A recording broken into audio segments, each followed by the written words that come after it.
तेल अवीव पर देखिए विध्वंसक हमला हुआ है। ईरान ने क्लस्टर बॉम्ब से डहला दिया है तेल अवीव को। हमले के बाद कई इमारतें यहां पर जमींदोज हो गई हैं। ये देखिए तेल अवीव की जो ताज़ा तस्वीर सामने आई है उसमें विध्वंस साफ तौर पर नजर आ रहा है और कई इमारतें जमींदोज हो गई हैं तेल अवीव के अंदर, वो भी तब जबकि तमाम तरह के जबरदस्त अत्याधुनिक एयर डिफेंस सिस्टम से इन इलाकों को सुरक्षित किया गया। उसके बावजूद भी ईरान की मिसाइलें उन एयर डिफेंस सिस्टम को भेदते हुए कई इमारतों को तबाह करती नजर आ रही।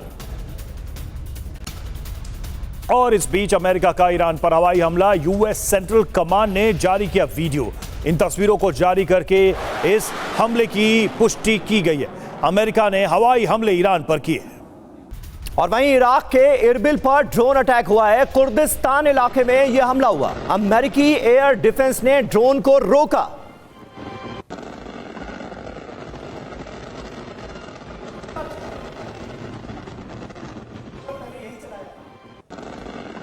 इधर ईरान में तेल डिपो पर हमले से बड़ा खतरा। तेहरान के आसमान में छाया काला धुआं, हवा में जहरीले कणों से फेफड़ों को नुकसान हो सकता है। ईरानी रेड क्रेसेंट ने यह चेतावनी जारी की है। तुर्की तक हो सकता है काले धुएं का असर।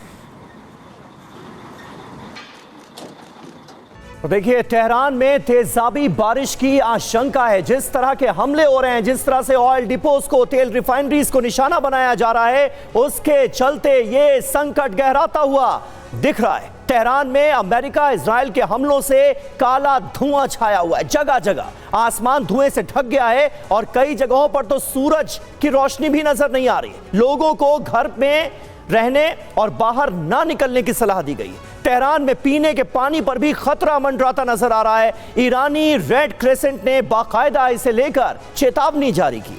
ऐसा क्यों हुआ यह भी समझिए। तेल डिपो में विस्फोट से हवा में जहरीली गैस फैल गई। सल्फर ऑक्साइड, नाइट्रोजन से हवा जहरीली हो गई। ये कंपाउंड बादलों के साथ मिलकर एसिडिक कंपाउंड बनाते हैं। इसका इंपैक्ट क्या होगा सब?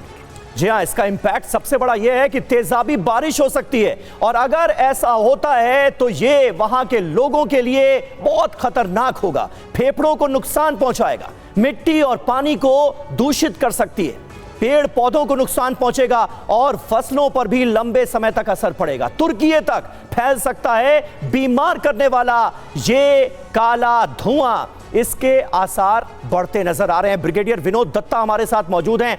विनोद दत्ता जी, ये तो बड़ी खतरनाक खबरें सामने आ रही हैं। भयावह रूप लेती हुई ये जंग नजर आ रही है और घातक से घातक हथियारों का इस्तेमाल दोनों तरफ से हो रहा है, जिसका आने वाले लंबे समय तक असर देखने को मिलेगा।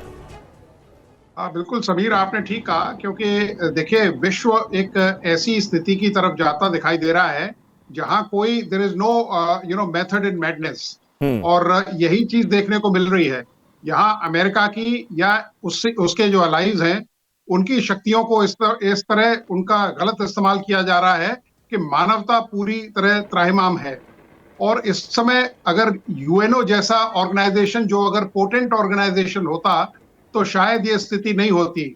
और ये अब लाजमी है कि विश्व समुदाय को एक ऐसा ऑर्गेनाइजेशन बनाना चाहिए जो किसी भी देश के मतलब अत्याचार या मिसयूज ऑफ पावर्स को उसके ऊपर रोक लगाए। क्योंकि देखिए जब केमिकल वेपन्स का प्रयोग बंद है, क्लस्टर बम्स का प्रयोग बंद है, रिहायशी इलाकों पे हमले बंद हैं जिनीवा कन्वेंशन के हिसाब से, हॉस्पिटल्स पे मतलब हमले बंद है, तो इन देशों के प्रति कोई ना कोई वॉर क्राइम या इस तरह की प्रोसीडिंग्स होनी चाहिए। लेकिन अनफॉर्चुनेटली जो बैनुल अक़वामी स्तर के जो इदारे हैं या ऑर्गेनाइजेशंस हैं, वो कोई एक्शन अगर लेते भी हैं तो ये शक्तियां उनको मानने से इनकार कर देती हैं। तो अगर हमें ऐसा कोई समुदाय या इदारा नहीं बनाया तो इसी तरह बर्बरता बढ़ती बिल्कुल सर, और ये बहुत ही महत्वपूर्ण बात है अपने आप में। जो थे पहले से वो इस वक्त ऐसा लग रहा है डिफंक्ट हो चुके हैं, और आगे क्या ऐसा हो पाएगा ये भी थोड़ा सा एक कठिन सवाल इस वक्त दिखाई दे रहा है। मनीष के पास चलेंगे। मनीष, ये सवाल यहां पर उठ भी रहा है, ये चर्चा हो भी रही कि इंटरनेशनल लॉ और इंटरनेशनल संस्थाएं हैं कहां, और क्या भविष्य में इनसे कोई उम्मीद की जा सकती है